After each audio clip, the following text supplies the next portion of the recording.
جو لوگ بہت زیادہ تھیوریٹیکل ڈسکشن سے مانوس نہیں ہیں اور انہیں پریکٹیکل چیزیں چاہیے ہوتی ہیں تو وہ کم سے کم ایک تحفہ لے کر آ جائیں۔ 3 عناوین اس کے روایات اہل بیت میں ثابت ہیں۔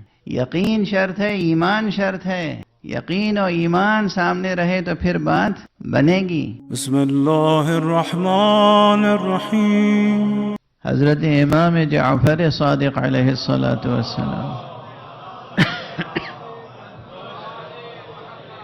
کا ارشاد گرامی ہے کہ 1000 نافلہ نمازوں سے بھی برتر ہے ایک تسبیح فاطمہ زہرا۔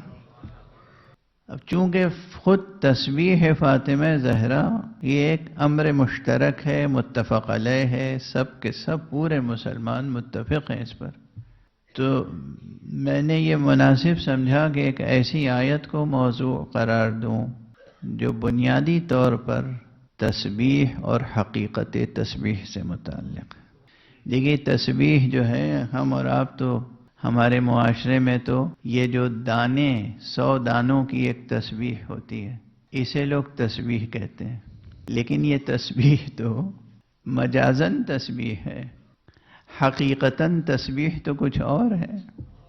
اس تسبیح کی جو معنویت ہے، تسبیح کا جو ذکر ہے، اور تسبیح کی جو حقیقت ہے، اور تسبیح کی جو وجودی حقیقت ہے، تسبیح کی جو کائناتی حقیقت ہے، اس تک پہنچنے کے لیے کچھ دقت نظر، کچھ غور و خوض اور کچھ اہتمام فکری کی ضرورت ہے۔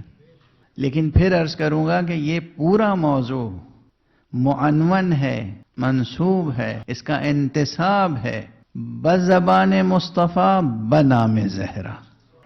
حضور علیہ السلام نے اس طرح تسبیح تعلیم فرمائی ہے اپنی بیٹی کو کہ قیامت تک یہ تسبیح تسبیح زہرا کہلاتی ہے۔ میری کوشش یہ ہوگی کہ گفتگو اس اسلوب میں ہو کہ تھیوریٹیکل باتیں اور پریکٹیکل باتیں ساتھ ساتھ آگے بڑھتی چلیں، یعنی کچھ تھیوریٹیکل نظریاتی عرفانی مباحث ہیں اور کچھ عملی عرفانی آداب ہیں، یعنی کچھ چیزیں ہیں جو ذہن کو اپیل کرتی ہیں اور کچھ چیزیں ہیں کہ جو ہمارے رویے سے تعلق رکھتی ہیں۔ دونوں چیزیں ساتھ ساتھ آگے بڑھتی چلیں اور نور ولایت زہرا میں سفر مکمل ہو جائے۔ ایک بلندر صلوات پڑھیں محمد والے۔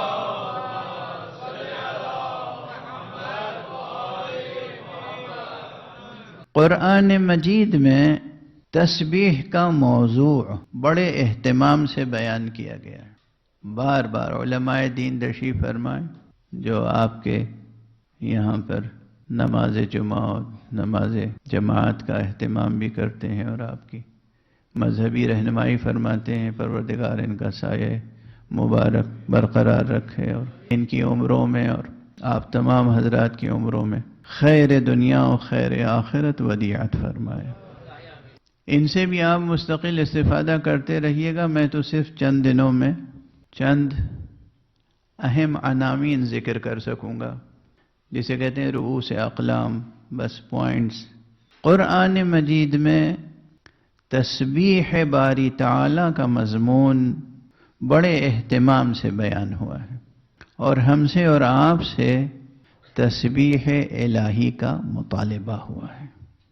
یوں تو از اول تا آخر بہت سے مقامات پر تسبیح کا ذکر ہے، لیکن 7 سورے ایسے ہیں جو انتہائی اہم سورے ہیں قرآن مجید کے۔ ویسے تو قرآن مجید کا ہر سورہ اہم سورہ ہے، لیکن یہ سورے سورہ مسبحات کہلاتے ہیں، جو شروع ہی ہوتے ہیں ذکر تسبیح اور موضوع تسبیح سے۔ بہت عظیم موضوع ہے، یعنی عرفان نظری اور عرفان عملی دونوں اعتبار سے۔ اب یہ اور بات ہے، بعض حضرات جب میں لفظ عرفان استعمال کرتا ہوں تو وہ معترض ہوتے ہیں جو لوگ عرفان کے قائل نہیں ہیں۔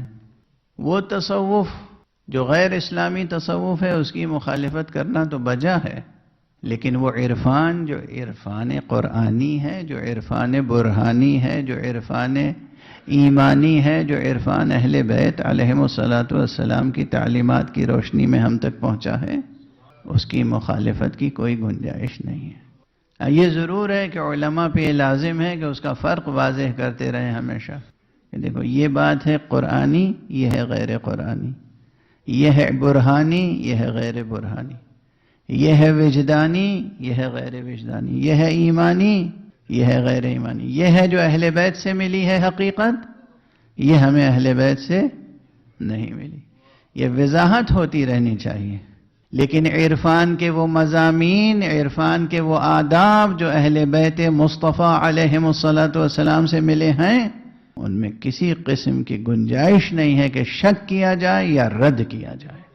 بہرحال اب قبل اس کے کہ کوئی بہت سنگین موضوع چھیڑوں، اسی روایت کو پہلے پیش کر دوں جو روایت مشہور ہے، جس کی بنا پر ہم اور آپ نمازوں کے بعد تسبیح پڑھتے ہیں، تاکہ ایک عملی درس، پہلا ہی سبق، پہلا ہی درس پہلی مجلس میں مل جائے۔ جو لوگ بہت زیادہ تھیوریٹیکل ڈسکشن سے مانوس نہیں ہیں، انہیں پریکٹیکل چیزیں چاہیے ہوتی ہیں، تو وہ کم سے کم ایک تحفہ لے کر آ جائیں۔ کیا ہے مشہور روایت؟ پہلے یہ عرض کر دوں کہ یہ جو تسبیح ہے بی بی فاطمہ زہرا سلام اللہ علیہا،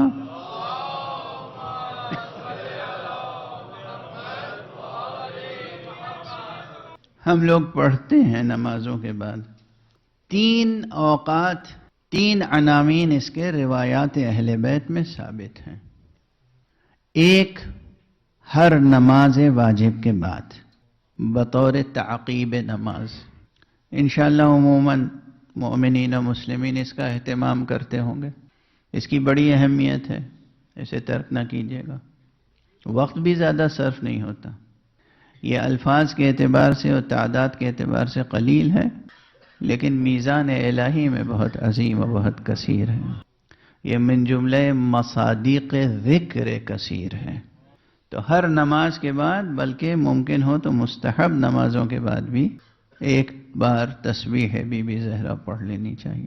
دوسرا عنوان ہے رات میں سونے سے قبل، یہ حدیث میں تاکید ہے، حدیث مصطفی، حدیث نبوی صلی اللہ علیہ وآلہ وسلم۔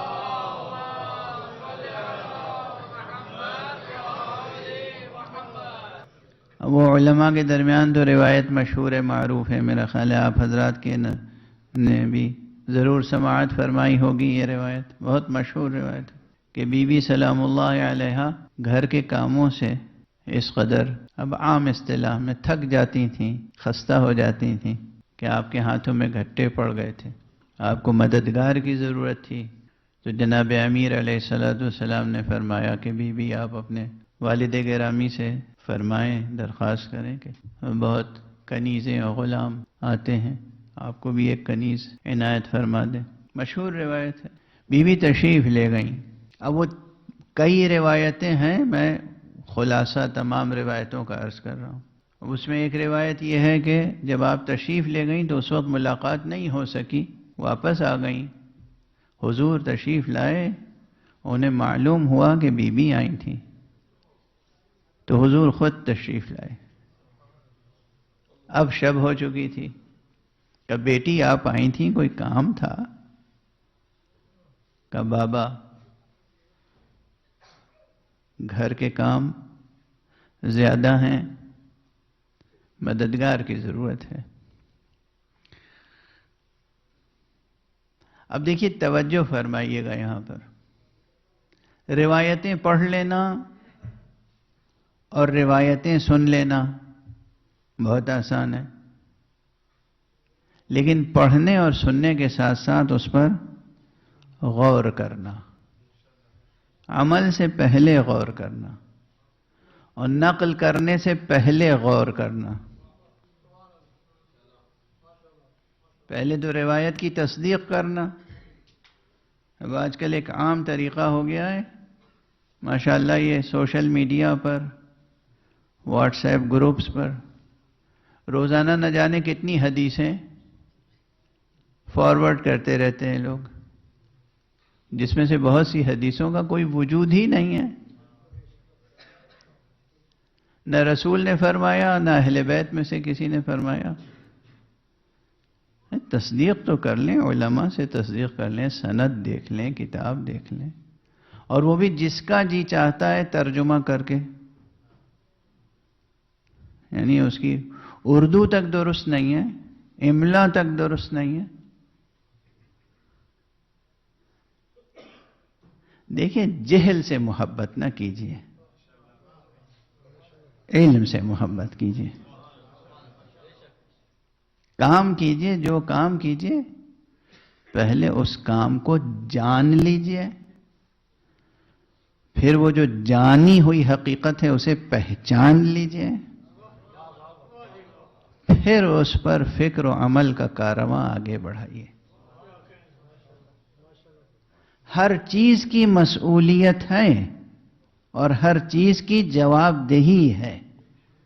مسئولیت کے معنی ہی جواب دہی کے ہوتے ہیں، ہر چیز کی، ہر امر کی، ایک ایک حرف کی،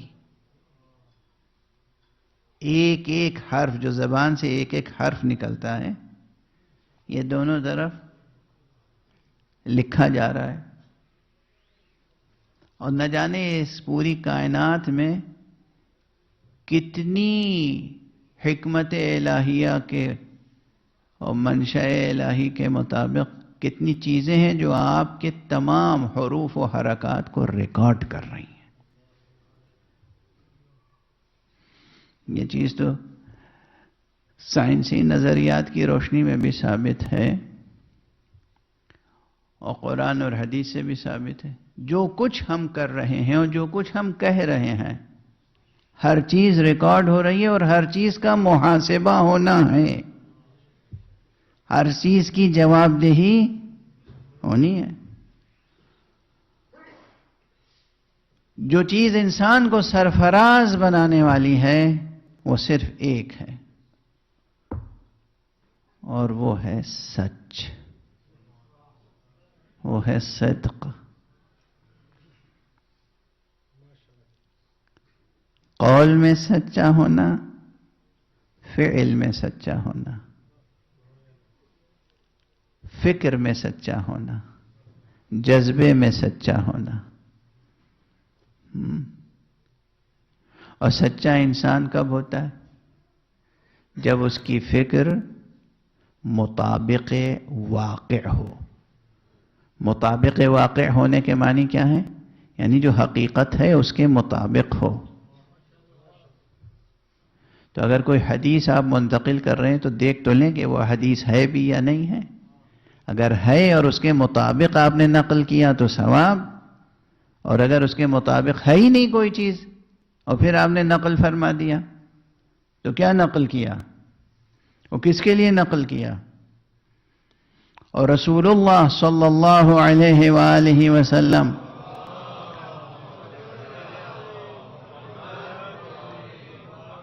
کا ارشاد گرامی ہے، فرمایا ہے کہ لوگ میری ذات کی طرف، میری طرف وہ باتیں منسوب کرتے ہیں جو میں نے نہیں کہی ہیں، اور جو میری طرف وہ بات منسوب کرے جو میں نے کہی نہیں ہے تو وہ تیار ہو جائے، اس کی جگہ جہنم ہے۔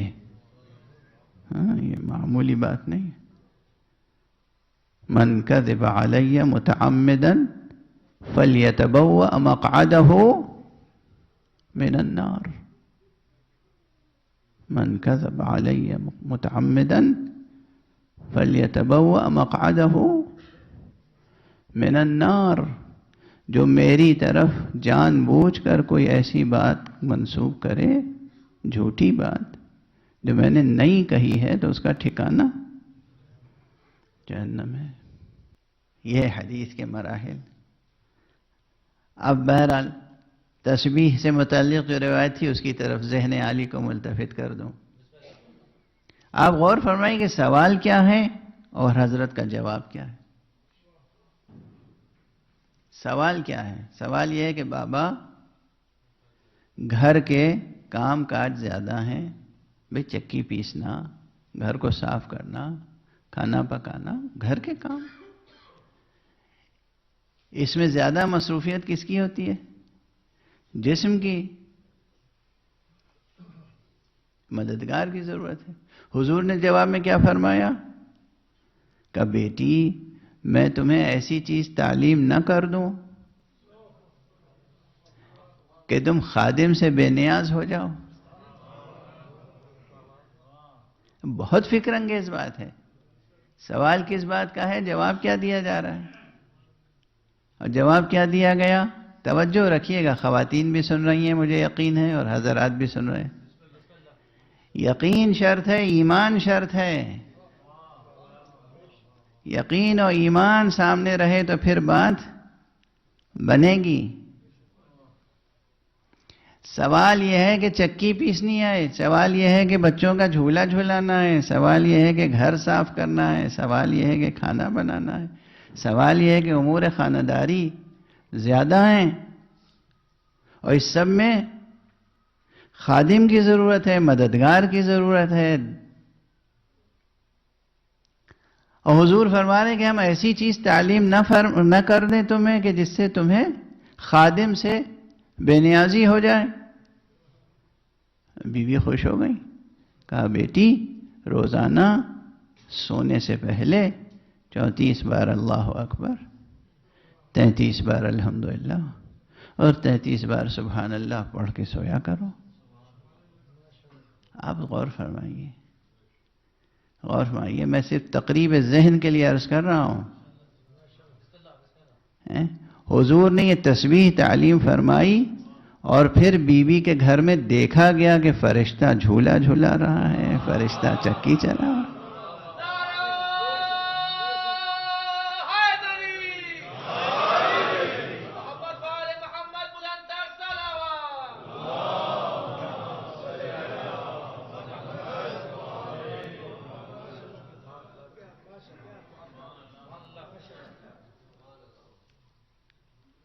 یہ حقیقت ہے۔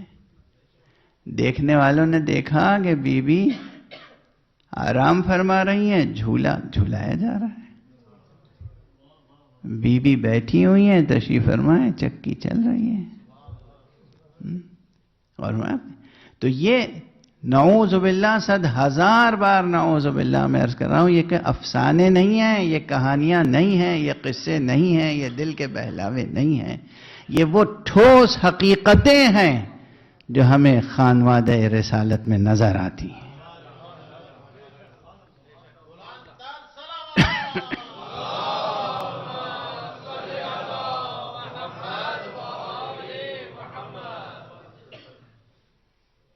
اب یہیں پہ تأمل فرمائیے، غور فرمائیے، دیکھیے سب چیزیں ساتھ ساتھ چل رہی ہیں، فکری عنوان بھی ہیں، عملی آداب بھی ہیں، اور مناقب، فضائل سب ساتھ ساتھ چل رہے ہیں۔ بی بی کے فضائل میں ہیں نا روایتیں، بی بی وہ ہیں، کیا مرتبہ ہے بی بی کا۔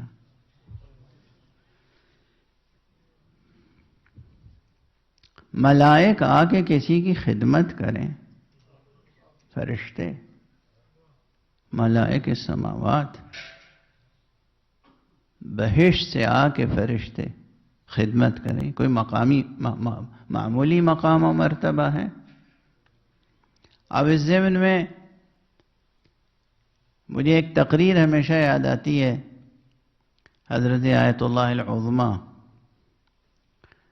امام امت، بانی جمہوری اسلامی، حضرت آیت اللہ العظمیٰ سید روح اللہ خمینی کی۔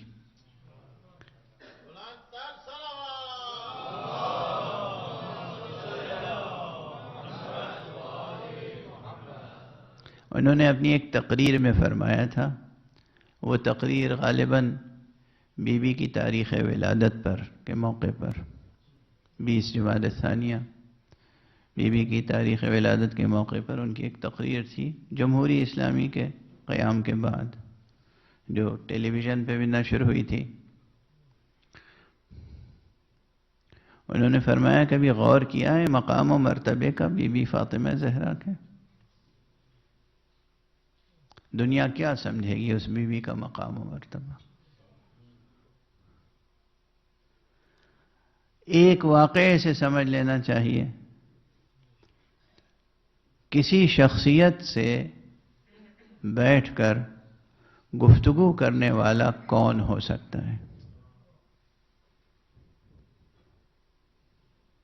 بے ایک عالم ہے، عالم دین کے پاس کوئی عالم دین بیٹھے گا تو آپس میں گفتگو ہوگی۔ عالم کا غم جاہل نہیں بانٹ سکتے، ممکن نہیں ہے۔ یہ ہر دور اور ہر معاشرے کا مسئلہ ہے۔ جو انٹلیکچوئلز ہیں، جو اسکالرز ہیں، صحیح معنی میں جو اسکالرز ہیں، جو علماء ہیں، یہ اسکالرز، یہ علماء، یہ انٹلیکچوئلز، ہر دور میں آپ دیکھیں یہ اپنی تنہائی کا رونا روتے ہیں۔ کیوں؟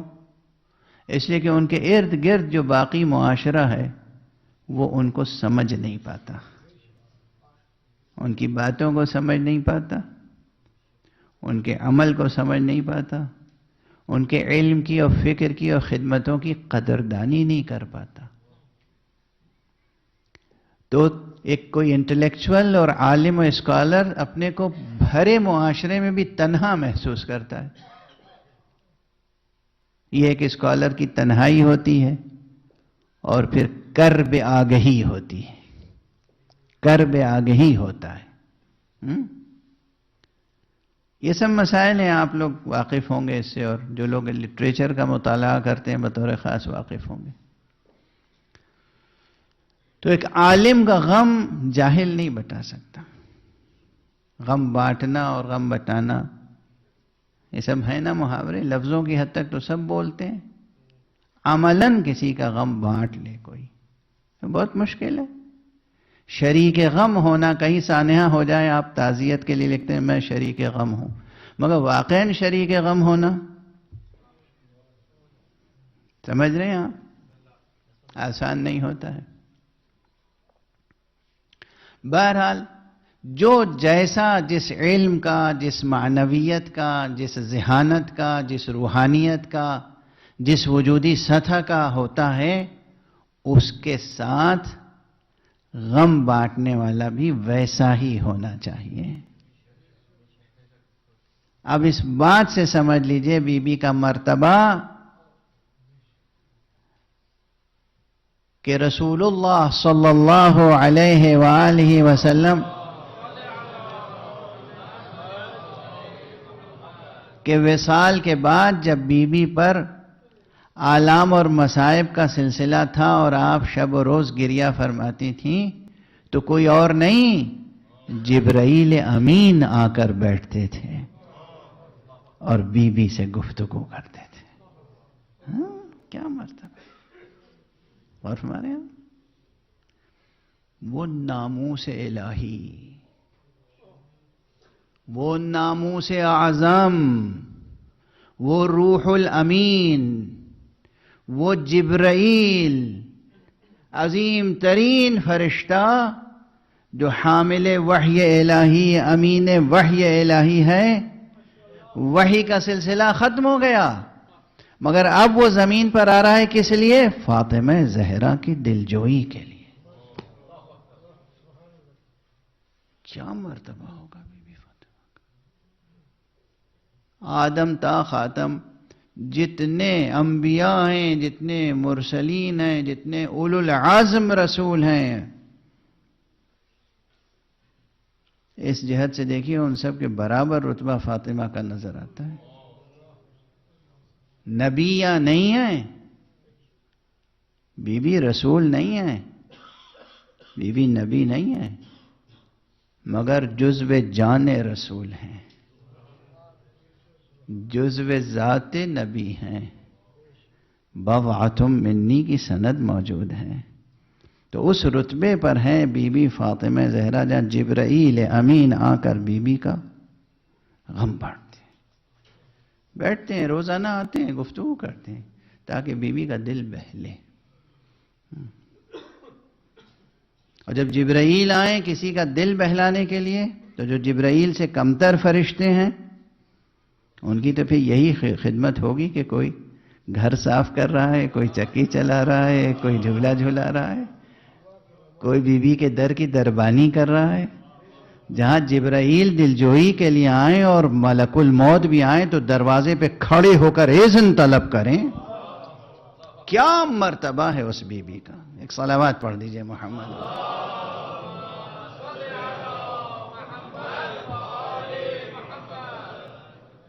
کیا مرتبہ ہے اس بی بی.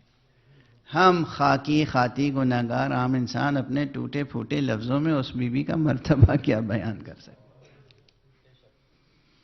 بہرحال بات یہاں تک پہنچی صرف اس نقطہ نظر سے یہ سلسلہ تھا کہ یہ ایک روایت اگر سمجھیں کہ ضرورت کیا تھی، طلب کیا تھی بظاہر، عطا کیا کیا اور اس کے آثار کیا مرتب ہوئے. ضرورت یہ تھی کہ خادمہ کی ضرورت تھی گھر کے کام کاج کے لیے جس کے لیے ہاتھ پاؤں مصروف ہوتے ہیں. عطا کیا فرمائی گئی؟ تسبیح. آثار کیا ظاہر ہوئے؟ یہ ایک تسبیح، صرف یہ ایک تسبیح، یہ 34 مرتبہ اللہ اکبر، یہ 33 مرتبہ الحمدللہ، یہ 33 مرتبہ سبحان اللہ. یہ ایک بار سونے سے پہلے صرف ایک بار 24 گھنٹے میں ایک بار یہ تسبیح پڑھنے کا اثر یہ ہے کہ فرشتے آ کر گھر کے کاموں میں خدمت کر رہے ہیں، مددگار بنے ہوئے ہیں. اگر اس طرح ذکر الہی اور نام الہی کی عظمت اور تاثیر کو سمجھیں تو یہ سمجھیں کہ یہ جو نماز ہمیں اور آپ کو تعلیم کی گئی ہے اس میں کتنے عظیم آثار پوشیدہ ہوں گے.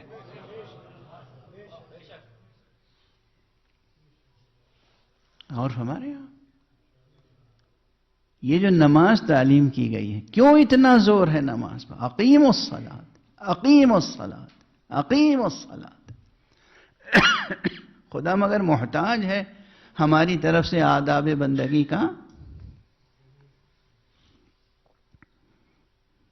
بہت بار اب یہ جملہ میں کہہ چکا ہوں، آج پھر کہہ رہا ہوں. کیا نعوذ باللہ 100,000 بار نعوذ باللہ، نقل کفر کفر نہ باشد، خاکم بدہن. خدا ہے کہ کوئی خوشامد پسند بادشاہ؟ خدا ہے نا، کوئی خوشامد پسند بادشاہ تو نہیں ہے. خدا ہے بے نیاز علی الاطلاق، غنی علی الاطلاق، کسی چیز کی حاجت نہیں ہے اسے. پھر بھی وہ ہم سے آپ سے کہتا ہے ایمان لاؤ، مجھ پہ بھروسہ کرو، مجھے یاد کرو، میری یاد قائم کرنے کے لیے نماز پڑھو، میرا ذکر کرو، دیکھو مجھ سے قریب ہونے کے لیے وسیلہ اختیار کرو. دیکھو میرے پاس آنا ہے تو مصطفیٰ کا دامن تھام لو، دیکھو میرے پاس آنا ہے تو زہرا کا در پہچان لو.